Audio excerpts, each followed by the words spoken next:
Delhi blast की कुंडली में लगातार नए नए खुलासे हो रहे हैं और अब इस खुलासे में एमपी वाला कनेक्शन भी सामने आ गया। यानी आतंकियों का एमपी से कनेक्शन है।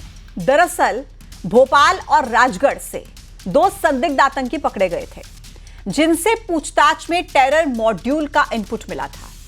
फरीदाबाद में डॉक्टर की गिरफ्तारी हुई। उसके बाद अचानक दिल्ली में ब्लास्ट हो गया, जिसके बाद कोहराम मच गया।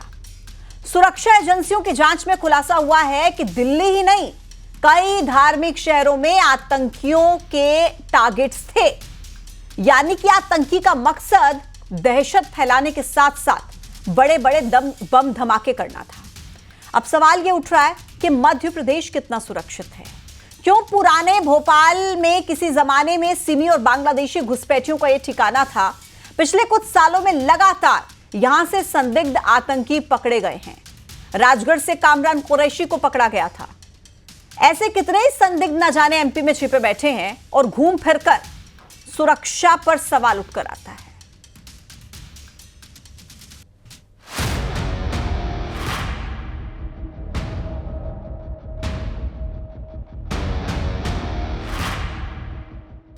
दिल्ली में धमाका, साजिश का कौन आका? हम लोग सुकून से बहुत मोहब्बत से वहाँ रह रहे थे कानपुर मेडिकल कॉलेज जीएसवीएम में, अपने आवास पे, और दो बच्चे भी हुए। मुझे देखिए विश्वास नहीं हो रहा। आपको भी भरोसा नहीं है? शाहीन और परवेज के बारे में पूछताछ कर रहे थे लगातार। नहीं शाहीन परवेज के बारे में पूछताछ कर रहे थे। मुझे इस बारे में, इस मामले में कोई भरोसा नहीं। कामरान, अदनान, एमपी से कितने नाम? इसके बारे में हम विस्तृत जानकारी इकट्ठे कर रहे हैं। हम इंक्वायरी कर रहे हैं कि क्या चीज़ें हैं और कौन लोग यहाँ रहे थे या नहीं रहे थे। इसके बारे में हम जानकारी एकत्रित करके हम इंक्वायरी कर रहे हैं अभी।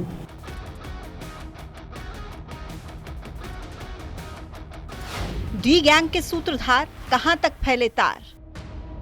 इसके तार मध्य प्रदेश से जुड़े होना इस बात का सबसे बड़ा प्रमाण है कि मध्य प्रदेश सरकार हो चाहे केंद्र की सरकार हो, इंटेलिजेंस का जबरदस्त फेल्यूर है।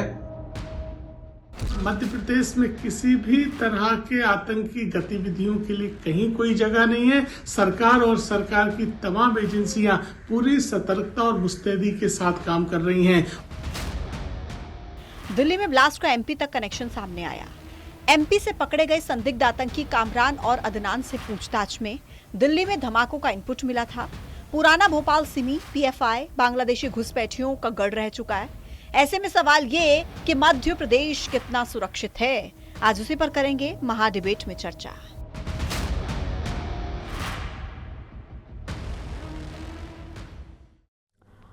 तो बात अगर मध्य प्रदेश की करें तो यहां सेंट्रल जेल में कई कुख्यात आतंकी बंद हैं। सिमी, पीएफआई, एचयूटी समेत एसआईएसआई के आतंकी पिछले कुछ सालों में पकड़े गए हैं।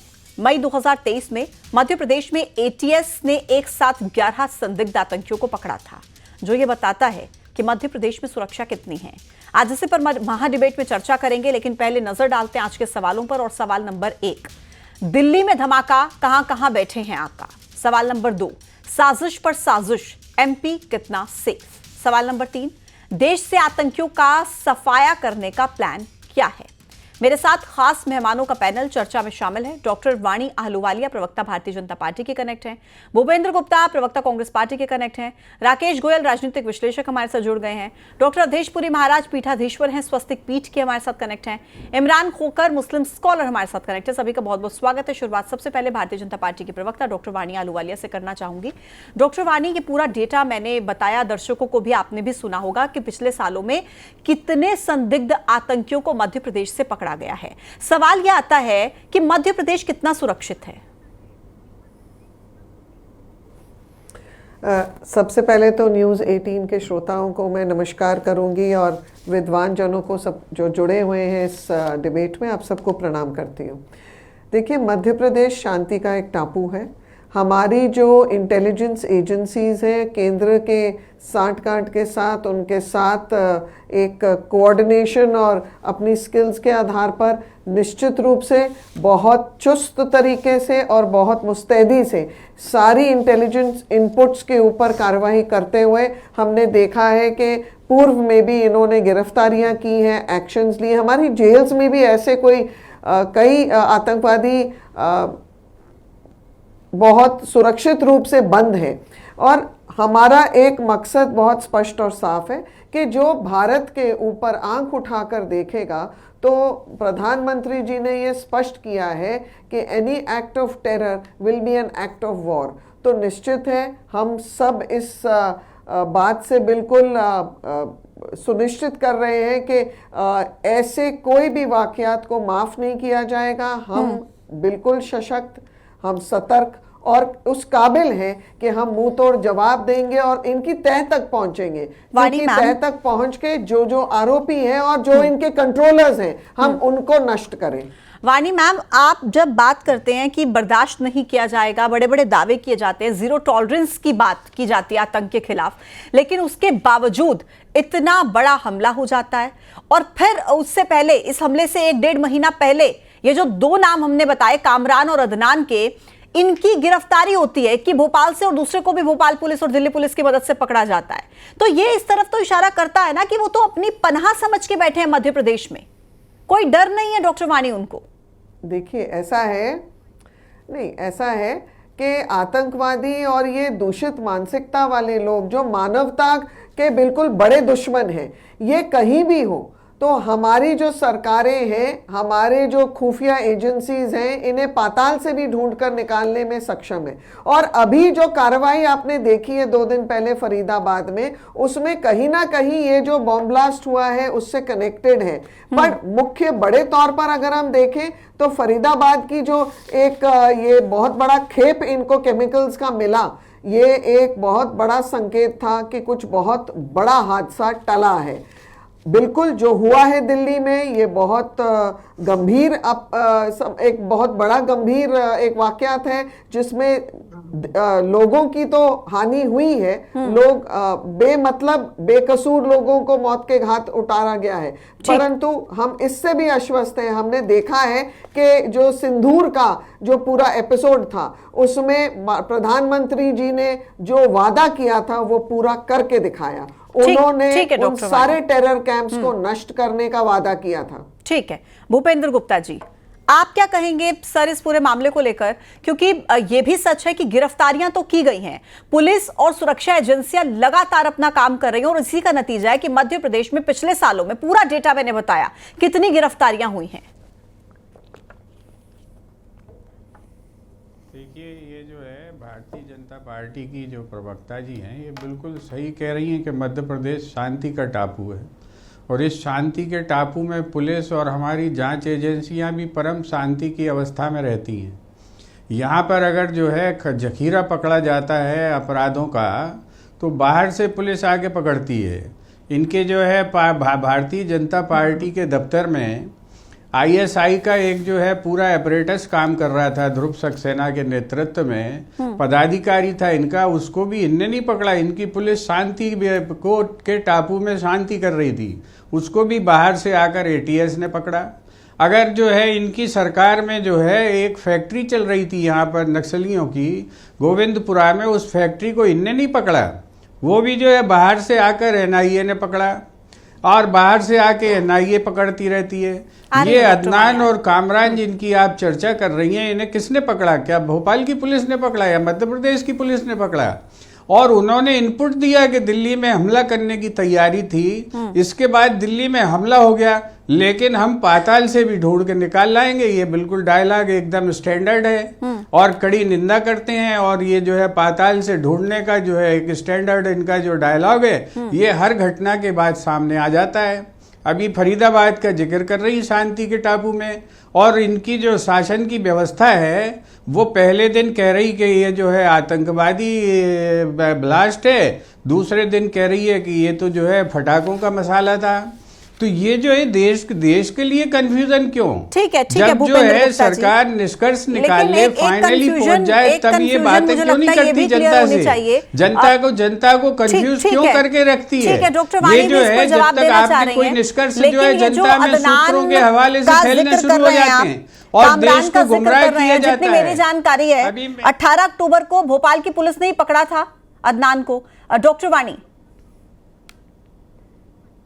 देखिए जितनी भी मैडम, कार्रवाई मुझे बात होती पूरी है नहीं करने देंगे एटीएस पूजा की जी। हो, भूपेंद्र एनआईए जी आ की रही हूँ हो, आपके पास। एनआईए की हो, ये सारी गोपनीय होती है। और जहां पर इससे इंफॉर्मेशन प्राप्त होती है वहां के चाहे वो क्रॉस स्टेट हो, वहां से जो भी कोऑर्डिनेशन होती है वो गोपनीय तरीके से होती है। ठीक। कांग्रेस के प्रवक्ता शायद कार्यप्रणाली से वाकिफ नहीं होंगे, पर मुझे ऐसे लगता है कि आपके चैनल के माध्यम से मुझे बोलने में भी संकोच नहीं करना चाहिए कि भूपेंद्र जी जैसे प्रवक्ताओं की बोली से भी हमें सावधान रहना चाहिए, क्योंकि इनके मगरमच्छ के आंसू कब बहना शुरू कर देंगे वो हम उसके लिए कभी प्री वार्निंग दे नहीं पाएंगे। कांग्रेस प्रवक्ता, आप भी इस देश के निवासी हैं। आपको जब जब आतंकवादियों के वर्षे में हम जांच पड़ताल करने की बात करते हैं, कहीं ना कहीं आपके घड़ियाली आंसू निकल आते हैं या आपके पेट में दर्द होता है। क्या इसलिए तो नहीं कि पाकिस्तान से जुड़ी हुई तारों का उल्लेख होने वाला है और आपके कलेजे में दर्द उठ जाता है? चलिए ठीक है, मैं लौटती हूँ, दोनों के पास ही लौटूंगी। राकेश गोयल जी हमारे साथ जुड़े हुए राजनीतिक विश्लेषक हैं, उनसे समझेंगे। राकेश जी, आप लंबे समय से आपने देखा है कि किस तरीके से पहले आतंकी घटनाएं हुआ करती थी और अभी भी देखिए ये भी कहा जा रहा है कि बहुत सालों के बाद इस तरीके की कोई आतंकी घटना इस तरीके से राजधानी के भीतर सामने आई है। और जब इसका एमपी कनेक्शन निकलकर सामने आता है तो सवाल ये भी उठते हैं कि मध्य प्रदेश सुरक्षित कितना है? क्या लगता है आपको? देखिए पूजा जी, मेरे को सबसे पहला विश्वास अपनी सुरक्षा एजेंसियों पर, इंटेलिजेंस एजेंसियों पर है, तो प्रदेश की पुलिस पर, प्रशासन पर है कि वो अपना पूरा बखूबी काम कर रहे हैं और किसी भी तरीके के इस तरीके के जो आतंकी संगठन है उन पे कड़ी कार्रवाई, कड़ी निगरानी और कड़ा एक्शन लिया जा रहा है। और मैं आपको ये भी बता दूं, देखिए जैसे कांग्रेस प्रवक्ता बोल रहे थे, कांग्रेस के अंदर सबसे बड़ी समस्या मुझे एक नजर आई, जब इस तरीके कोई अटैक होता है तो ये, क्योंकि वो धर्म विशेष से जब वो जुड़ जाता है, आवाज नहीं आ रही, ज्यादातर हमने यही देखा है, तो कभी भी कांग्रेस खुल के उसका बहुत ज्यादा विरोध नहीं करती। क्योंकि बिहार उस दिन वोटिंग थी तो बोलना भी शायद उस टाइम पे उनको उचित नहीं लगा कि आतंकवादियों के लिए कुछ बोला जाए, चाहे अदनान पकड़े जाए, चाहे कामरान पकड़े जाए, चाहे अब्दुल वाहिद खान रहमान पकड़े जाए, पर कांग्रेस के मुंह से इनके लिए कभी एक शब्द नहीं निकलता। ये सबसे बड़ा दुख का विषय है। जांच एजेंसियों ने अपना काम बखूबी किया है। 3000 किलो एक्सप्लोसिव को पकड़ना, इतने टेररिस्टों को कैप्चर करना, और ये जो दिल्ली में विस्फोट हुआ, मैं खुद दिल्ली बैठा हूं, तो लेकिन राकेश सर एक चीज मैं बीच में जरूर कहना चाहूंगी। देखिए, हम अपनी पुलिस का, अपनी जांच एजेंसियों का शुक्रगुजार हैं कि उन्होंने इतनी बड़ी मात्रा में, शायद ये कोई बहुत बड़ा कुछ होने वाला था, अलग अलग शहरों में जो इनपुट्स मिल रहे हैं उसको रोक लिया। लेकिन लेकिन सवाल ये है कि आतंकी 1000 बार फेल होते हैं, लेकिन हमारा एक बार भी फेल होना उनके लिए जीत है और हम अफोर्ड नहीं कर सकते एक बार भी फेल होना। बिल्कुल पूजा जी, ये बिल्कुल सत्य है कि अगर वो थोड़ा सा भी नुकसान करते हैं, किसी की भी लाइफ, जो 9 लोगों की लाइफ खत्म हुई है, ये उनके परिवार के लिए ये दुख कभी पूरी जिंदगी भरा नहीं जा सकता किसी भी तरीके से, इसका कोई भी भरपाई नहीं है। पर मैं आपको ये बता दूं, जो इनका मॉडल चल रहा है, ये देश के अंदर ही ऐसे गद्दार छुपे हुए हैं और उन गद्दारों को सपोर्ट करने वाली कुछ राजनीतिक पार्टी भी है जो उनको शरण भी दे रही है। ठीक है राकेश सर, और इन्हीं गद्दारों को लेकर, इन्हीं गद्दारों को लेकर मैं चाहूंगी इमरान खोकर जी कुछ बोलें। डॉक्टर उमर, मोइनुद्दीन, शाहीन शहीद, कामरान, अदनान, इमरान जी बोलिए कुछ इनके बारे में। सबसे पहले तो पूजा जी, मेरे सम्मानित पैनल को आदाब अर्ज है। दूसरी बात, मैं इस दिल्ली ब्लास्ट के अंदर जितने भी हमारे लोग जिनका इंतकाल हुआ है उनके लिए मैं दिल से खिराज अकीदत पेश करता हूं, यानी श्रद्धांजलि देता हूं। अब मैं आपकी बात पर आता हूं। देखिए पूजा जी, मैं उस सोच से आता हूं जहां पर किसी एक बेगुनाह की जान लेना पूरी इंसानियत, दुनिया में जितने लोग हैं उनकी जान लेने के गुनाह के बराबर है, और किसी एक बेगुनाह की जान को बचाना पूरी इंसानियत में जितने इंसान हैं उनकी जान बचाने के सवाब के बराबर है। अब मैं आपके मुद्दे पर आता हूं। आतंकी घटनाओं के मामलों में सबसे पहले तो हमें राजनीति से अलग सोचना चाहिए, क्योंकि ये हमारे देश के दिल यानी दिल्ली के ऊपर एक आतंकी हमला हुआ है। तो इस आतंकी हमले की हमें एक सुर में सबसे पहले निंदा करनी चाहिए।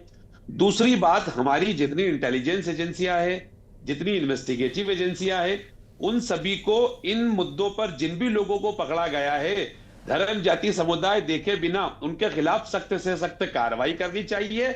ऐसा ना हो कि आज पकड़ा है और आज कहानियां बनाई है और 20-20 साल बाद जिन लोगों को पकड़ा है ये लोग बरी हो जाए। हम पिछले 10 सालों में देख रहे हैं 20-20 साल के बाद आतंक की घटनाओं में सम्मिलित लोग सबूतों के अभाव में बरी होते हैं, या जो भी हमारा प्रोसिक्यूशन का जो प्रोसीजर के अंदर लुकोना होता है या कमी होती है उनकी वजह से बरी होते हैं, या जो लोग गवाह हैं जो पलट जाते हैं, या हो सकता है कि उस वक्त की एजेंसियों ने सरकारी दबाव में, सरकार के दबाव में बेगुनाहों को फांस दिया और बाद में 20 साल बाद वो बरी हो रहा है। हमारा बहुत सीधा नहीं, इस केस में तो कोई बेगुनाह नहीं लग रहा होगा ना इमरान खोकर जी आपको। मेरी बात को पूरी होने दीजिए। नहीं, मुझे कुछ क्रॉस क्वेश्चन मन में आएगा तो मैं पूछूंगी ना सर आपसे। इस केस में कोई बेगुनाह तो नहीं लग रहा, ये जो नाम मैंने लिए हैं आपका अधिकार है, कोई बेगुनाह लग रहा है आपको? क्रॉस क्वेश्चन करो। देखिए, मैं आपको ना तो मैं कोई चीफ जस्टिस हूं ना मैं कोई कोर्ट हूं कि मैं किसी को यहां से बैठे हुए क्लीन चिट दे दूं या किसी को मैं दोषी मान लूं। हमारे पास एक प्रोसीजर है, हमारी जुडिशरी है। हमारी जुडिशरी जब भी इन लोगों को सजा देगी मैं उसको अप्रिशिएट करूंगा, और जब भी इन लोगों को बरी करेगी तो मैं हमारी इंटेलिजेंस एजेंसियों के ऊपर उंगली उठाऊंगा कि आप लोगों की कमी की वजह से ये लोग आज बरी हुए हैं, चाहे वो साध्वी प्रज्ञा बरी हुई हो या दूसरे जितने भी दूसरे लोग बरी हुए थे जो आतंकी घटनाओं में शामिल थे, या उस वक्त की एजेंसियों ने उनको शामिल माना था। ठीक है, आज हम इन लोगों को शामिल मान रहे हैं। हम इनके सपोर्ट में नहीं खड़े रहेंगे। इस देश का मुसलमान किसी भी तरह के आतंक के सपोर्ट में नहीं है, चाहे आतंकी धर्म का किसी भी व्यक्ति का धर्म का उसके अंदर इन्वॉल्व होगा। ये मेरा आपसे बहुत सीधा सा कहना है। ठीक है इमरान जी। डॉक्टर अवधेशपुरी महाराज, हमें समझना चाहिए। ठीक है सर। डॉक्टर अवधेशपुरी महाराज, धर्म से नहीं देखा जाना चाहिए, धर्म के चश्मे से या राजनीति के चश्मे से भी इस पूरे मामले को नहीं देखा जाना चाहिए। बिल्कुल सत्य है। सबसे पहले जिन लोगों ने इस हादसे में जान गंवाई है मैं उनकी आत्म शांति के लिए भगवान महाकाल से प्रार्थना करता हूँ। एजेंसियों ने इतने जल्दी रिजल्ट आउट किए हैं, इसके लिए एजेंसियों का भी धन्यवाद। गवर्नमेंट अपना पॉजिटिविटी के साथ आगे बढ़ रही है, इसलिए उसका भी धन्यवाद। अब बात यह है, कभी मैं जैसा सुन रहा हूँ पूर्व वक्ता बोल रहे थे कि जांच एजेंसियां दोषी हैं क्योंकि कुछ लोग बरी हो गए। अब इनको पूछा जाए कि जितने लोग बरी होते हैं क्या हम जांच एजेंसियों को दोषी मान लेंगे? गलत बात है। सबसे पहले मैं इसका खंडन करूंगा। अरे वो बरी इसलिए हुए क्योंकि उनके खिलाफ सबूत नहीं थे, उन्होंने वो अपराध नहीं किया था। जब किसी व्यक्ति ने अपराध नहीं किया, आप झूठे किसी को बदनाम करोगे तो झूठ कितने दिन चलेगा आपका? अरे आपका झूठ 20 वर्ष चला या 15 वर्ष चला, ये आपकी बहुत बड़ी सफलता है। उस 15 या 20 वर्ष में सामने वाले लोगों का जीवन खराब हो गया, तबाह हो गई उनकी जिंदगी, उनके बच्चे रोते रहे, उनके घर में चूल्हे नहीं जले, तो वो जो पीड़ा उनके परिवार वालों ने सहन की थी उस बीच में, उसका जिम्मेवार कौन? और आज आप जांच एजेंसियों को और कटघरे में खड़ा कर रहे हैं। अरे जांच एजेंसियों को कटघरे में करने से बात नहीं बनेगी। प्रश्न ये है, न तो आतंकवाद का धर्म होता है, न आतंकवाद का धर्म होना चाहिए, लेकिन प्रश्न इस बात का है कि एक ही धर्म से आतंकवादी क्यों सामने आते हैं? इस प्रश्न का उत्तर पूर्व प्रवक्ता से आप लें, मैं चाहता हूँ। ठीक है। पूछने से क्यों आते हैं आतंकवादी? आगे क्या होता है क्या नहीं होता वो तो दुनिया देख रही है, तब अपना काम कर रहे हैं। ठीक है। हर आतंकवाद एक ही धर्म से निकल कर इमरान जी, हर बार ये सवाल उठता है कि ठीक है आतंक का कोई धर्म नहीं होता, लेकिन हर बार आतंकी एक ही धर्म के क्यों होते हैं? मैडम, मैं इस बात का सीधा सा जवाब ये देता हूं कि ध्रुव सक्सेना किस धर्म का था ये बता दें। अभिलाष मिश्रा नाम का एक व्यक्ति था जो इस आतंकी घटनाओं में पकड़ा गया आईएसआईएस के मॉड्यूल के तौर पर, वो किस धर्म का था ये बता दें। जो डीआरडीओ के डायरेक्टर पुरुलेकर साहब थे वो पाकिस्तान के आईएसआई के लिए आ रही हूं भूपेंद्र जी, आ रही हूं आपके पकड़ाए हुए वो किस धर्म के थे? या मान के चले साध्वी प्रज्ञा के साथ जितने भी कर्नल पुरोहित से सभी लोग उस वक्त के जांच एजेंसियों ने जिन लोगों को आतंकी के मामले में पकड़ा था वो किस धर्म से थे? मैं यही कहना चाह रहा हूं कि आतंक को धर्म के चश्मे से देखना बंद कीजिए। जिस भी व्यक्ति, आज इस धर्मांतरण में मुस्लिम समुदाय के लोग भी मरे हैं, तो आप इसको धर्म के चश्मे से पीड़ित और आतंकी, आरोपी और पीड़ित को धर्म के चश्मे से ना देखिए। ठीक है भूपेंद्र गुप्ता जी। ठीक है इमरान जी, देखना पड़ेगा। 99% आएंगे तो देखना पड़ेगा। भूपेंद्र गुप्ता जी। चाहता हूँ एक तो ये कि बाणी अहलुवालिया जी ने मेरे घड़ियाली आंसुओं पे बड़ी चर्चा की, तो बाणी अहलुवालिया जी को ये शायद जानकारी नहीं है, पढ़ना पड़ेगा कि जो है लेडी जो मगरमच्छ होती है वो ज़्यादा आंसू बहाती है। तो पहले तो ये मैं कर दूं। दूसरी चीज़ मैं ये कहना चाहता हूँ सर, ये तो मजाक की तरफ आप इस पूरी डिबेट को लेकर जा रहे हैं। लेडी मगरमच्छ, घड़ियाली आंसू, ये देश के लिए ये घटनाएं बहुत शर्मनाक है। और जैसा कि हमारे आदरणीय प्रधानमंत्री ने घोषणा की थी कि अब कोई भी घटना होगी तो ऑपरेशन सिंदूर जो है अभी ख़त्म नहीं हुआ है, जारी है, तो इसका जवाब जो है मुंह तोड़ जवाब पाकिस्तान को देना चाहिए और जो है सरकार को इस पर कड़ा कदम तत्काल उठाना चाहिए कि जो है देश के ऊपर फिर से हमला हो गया है और हमारी सरकार जो है इस पर क्या कदम उठाएगी, ये देश की जनता को और संसद को बताया जाना चाहिए कि वो संसद में जाएं और संसद में ये बताएं देश की सांसदों को कि हमारी सरकार जो है किस तरह से इस मामले में अब आगे बढ़ेगी और इसे देश के ऊपर हमला माना जाएगा कि नहीं माना जाएगा, ये उनको इसकी घोषणा करनी चाहिए, स्पष्ट घोषणा करनी चाहिए। ठीक है, ये आज परीक्षा की घड़ी है, पूरा देश प्रधानमंत्री जी के साथ है, भारतीय जनता पार्टी के साथ है, लेकिन उनको जो है 56 इंच का सीना दिखाना पड़ेगा और जो है इस देश की हमारी अस्मिता पर और मुझे लगता है कि परीक्षा की घड़ी ये आज सरकार के लिए है तो विपक्ष के लिए भी है और आम जनता के लिए भी है, पूरे देश के लिए, पूरे देश को एकजुट होना चाहिए। डॉक्टर वाणी, इसीलिए तो विपक्ष मांग कर रहा है कि हम उनके साथ खड़े हैं, डॉक्टर वाणी, हम उनके साथ खड़े हैं, पूरी तरह खड़े हैं। वो जो है संसद में आए सामने और इस पर जो है अपना नजरिया पेश करें। उसके आंखों से पानी बहना शुरू होता है, उसी को घड़ियाली आंसू बोलते हैं। और अब मैं आपको स्पष्ट कर दूं, आपको मालूम है भोजन के लिए करता है वो, ये अभी थोड़ा और पढ़ना पड़ेगा आपको, अभी आपको और पढ़ना पड़ेगा। मेरी रिक्वेस्ट है आप दोनों से प्लीज, ये मगरमच्छ की लड़ाई नहीं चल रही है यहाँ पर, कौन किसको बेहतर मगरमच्छ बताएगा, इसकी लड़ाई नहीं चल रही है। प्रधानमंत्री जी ने मैं दोनों से रिक्वेस्ट कर रही हूँ, टैक्टिकल पॉज बोला है। आपने उन्हें तो टोका नहीं, जब उन्हीं को टोक रही हूँ ना भूपेंद्र जी, वही बोल रहे थे, उन्हीं को टोका, आप बोल रहे थे आपको टोक रही हूँ। आप मुझे मत सिखाइए, आप मुझे मत सिखाइए, मेरी डिबेट के बीच में मगरमच्छ, घड़ियाली आंसू, लेडी मगरमच्छ नहीं चलेगा ये। आपने बुलाया तो भूपेंद्र गुप्ता जी, मैं दोनों को बोल रही हूँ ना, मैंने दोनों को बोला ना, मैंने दोनों को बोला है ना सर। आप हमेशा डिबेट को पता नहीं किस तरफ लेकर चले जाते हैं, इतने गहरे और इतने संवेदनशील मुद्दे पर डिबेट चल रही है जवाब दिया, और आपको मगरमच्छ की लड़ाई लड़नी है। तो आपने उन्हें रोका नहीं कि इस तरह के शब्दों का भूपेंद्र जी, मैंने बोला है, मैंने दोनों को बोला है। आपकी दिक्कत ही आप सुनते नहीं है, सिर्फ आपको बोलना होता है, आपको सुनने की आदत नहीं है। हम बराबर सुनते हैं, आपको सुनने की आदत नहीं है, डाल लीजिए थोड़ी सी आदत। आपको जो है doctor Vani please sir time खराब मत कीजिए।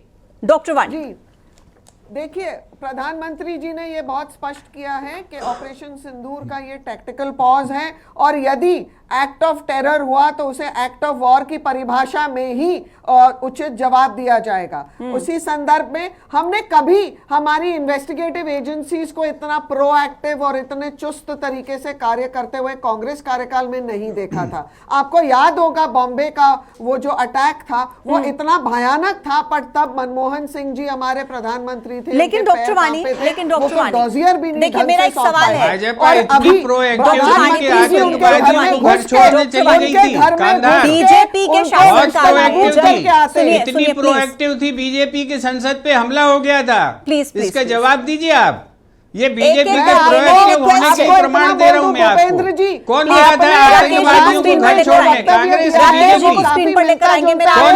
किसके कार्यकाल में हमला हुआ था संसद पे? कांग्रेस की, बीजेपी। भारतीय जनता पार्टी के सरकार के समय में, शासनकाल के समय में जो सरकार जीरो टॉलरेंस की बात करती है, क्या आपको लगता है कि कांग्रेस का जो है ज्ञान जवाबदेही बनती है? देखिए बात देश की करिए। भूपेंद्र जी, राकेश जी से सवाल है नहीं है, पर हमें ये भी देखना होगा कि बीजेपी के शासनकाल में बहुत बड़े आतंकी हमले नहीं हुए, कम हुए, मतलब कंपैरेटिवली जो पहले के टाइम में जो होता था, बसों के नीचे टिफिन बम मिलते थे, हर जगह पोस्टर लगे थे कि हवाई मत छुए, बम हो सकता है। संसद पर हमला, छोटा हमला था, जो घटनाएं थी उसमें भारी कमी आई है। संसद पर हमला छोटा हमला था क्या? भूपेंद्र जी नहीं बोलने देंगे, वो अपनी बारी में भी बोलेंगे और आपकी बारी में भी बोलेंगे। पाकिस्तान की मजाल नहीं, और हिंदुस्तान से डायरेक्ट। चलिए ठीक है, मेरे पास इतना ही समय था, करके वो मेरे पास इतना ही समय था। आप सभी मेहमानों का बहुत बहुत शुक्रिया मेरे साथ इस चर्चा में शामिल होने के लिए। तो दिल्ली में जो हुआ उसके बाद अब इसके तार मध्य प्रदेश से जुड़ते हुए साफ नजर आ रहे हैं। कामरान अदनान की गिरफ्तारी के बाद जिनको कहीं ना कहीं माना जा रहा है कि दिल्ली में जो ब्लास्ट करने की साजिश थी वो पहले से ही रची जा रही थी, और इसके अलावा और कई धार्मिक शहरों में भी ये तैयारी थी, लेकिन जांच एजेंसियों ने उस तैयारी को नाकाम किया है। लेकिन मध्य प्रदेश कितना सुरक्षित है ये आप खुद जरा सोचिए। आज की महाडिबेट में इतना ही, छोटा सा ब्रेक, देखते रहिए न्यूज़ 18।